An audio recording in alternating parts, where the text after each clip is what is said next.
Our only witness today is Mr. Sunder Pichai. Mr. Pichai is the Chief Executive Officer of Google. Chairman Goodlatte, Ranking Member Nadler, distinguished members of the committee, thank you for the opportunity to be here today. More than 90% of all internet searches take place on Google or its subsidiary, YouTube, and they are curating what we see. Google has long faced criticism for manipulating search results to censor conservatives. Conservative individuals and organizations have had their pro-Trump content tagged as hate speech or had their content reduced in search results. So what are you going to improve that situation? Congressman, thanks for the question. If I may, some of the studies you mentioned, we have investigated those. There are other studies which have looked at it. We have found issues with the methodology and the sample size and so on. But let me step back and say, providing users with high quality, accurate, and trusted information is sacrosanct to us. It's what our principles are, and our business interests, our natural long-term incentives are aligned with that. We want to serve users everywhere, and we need to earn their trust in doing so. Ileana Murillo is Google's head of multicultural marketing. Does Ms. Murillo do good work? I'm not directly familiar with her work, but she's an employee of Google, and we are proud of our employees. Your head of multicultural marketing said you were pushing to get out the Latino vote, paying for a ride to the polls for the Latino vote only in key states, and you're saying that's not accurate. Yes, that's right. We haven't found any evidence to substantiate So she just made it up out of thin air the day after the election and wrote this email to your top executives, and it's not true? Congressman, I'm happy to follow up, but I think the employees today do their own activities. We don't want the follow-up. I want the real answers right here in this committee. As I said earlier, we have looked into it. We didn't find it. Did you push to get out the key vote? And I would say the two most populous states for Latinos would be California and Texas. Did you push to get out the Latino vote and pay for people to go to the polls in California and Texas? We as a company didn't have any effort to push out votes for any particular demographic. That would be against our principles. We participate in the civic process in a nonpartisan way, and we think it's really important we do it that way. I have an iPhone, and if I move from here and go over there and sit with my Democrat friends, which will make them real nervous, does Google track my movement? Does Google, through this phone, know that I have moved here and moved over to the left? It's either yes or no. Not by default. There may be a Google service which you've opted in to use, and if... So Google knows that I am moving over there. It's not a trick question. You know, you make $100 million a year, you ought to be able to answer that question. Does Google know through this phone that I am moving over there and sit next to Mr. Johnson, which would make him real nervous? It's his question. It's yes or no. I wouldn't be able to answer without looking at... You can't say yes or no. Without knowing more details, sir. I have a concern concerning China. In 2010, Google left the Chinese marketplace due to concerns over hacking attacks, censorship, and how the Chinese government was possibly gaining access to data. I'm interested in what has changed since 2010 and how working with the Chinese government to censor research results are part of Google's core values. Do you understand my question? Congressman, right now there are no plans for us to launch a search product in China. We are, in general, always looking to see how best. It's part of our core mission and our principles to try hard to provide users with information. We always have evidence based on every country we have operated in. Us reaching out and giving users to more information has a very positive impact, and we feel that calling. But right now, there are no plans to launch in China. To the extent that we ever approach a decision like that, I will be fully transparent, including with policymakers here, and engage and consult widely.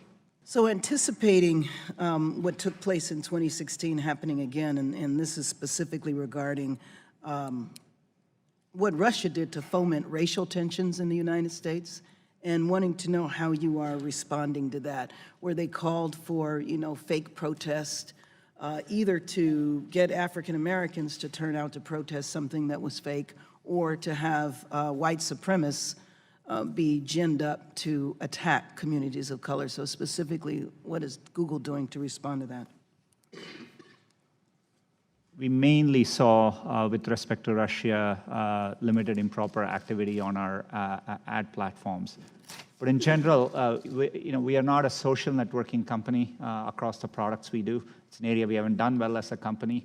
So we typically aren't connecting groups of people, and that's not how Google mainly works today. And so we haven't seen that kind of activities on our platforms. But we are vigilant and, and happy to share any findings which come through as we look into it more. The operating environment in China has deteriorated with respect to surveillance, censorship, and the like since Google first made the decision in 2010 to leave.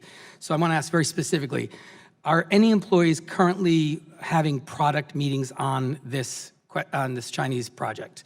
And if not, when did those end? We have undertaken an internal effort, but right now there are no plans to launch a search service in China, as I said earlier. Are there any current discussions with any member of the Chinese government on launching this app? Currently, we are not in discussions around launching a search product in China.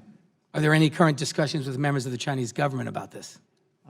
This effort currently is an internal effort, and I'm happy to consult as well as be transparent to the extent we take steps towards launching a product in China. And who at Google is leading the Dragonfly effort?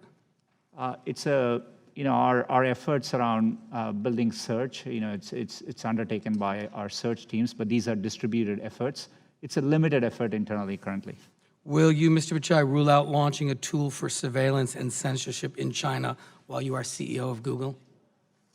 Congressman, I commit to engaging. One of the things which is important to us as a company, we have a stated mission of providing users with information. And so we think it's in our duty to explore possibilities to give users access to information.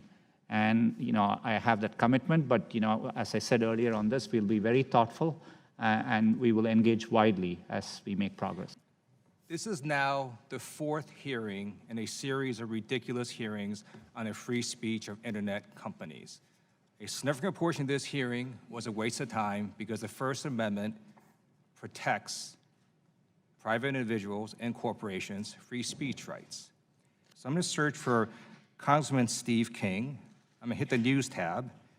First article that pops up is from ABC News. It says, Steve King's racist immigration talk prompts calls for congressional censure. That's a negative article. But you don't have a group of people at Google sitting there thinking and trying to modify search results. Every time Steve King comes up, a negative article appears. That's not what's happening, right? We always operate for any query with the same set of principles. We are trying to reflect what is currently, if it is newsworthy, what is currently being discussed about that phrase. Thank you. So let me just conclude here by stating the obvious. If you want positive search results, do positive things. If you don't want negative search results, don't do negative things. And to some of my colleagues across the aisle, if you're getting bad press articles and bad search results, don't blame Google or Facebook or Twitter. Consider blaming yourself. Did Google design a prototype for a search engine that could be used in China to censor content?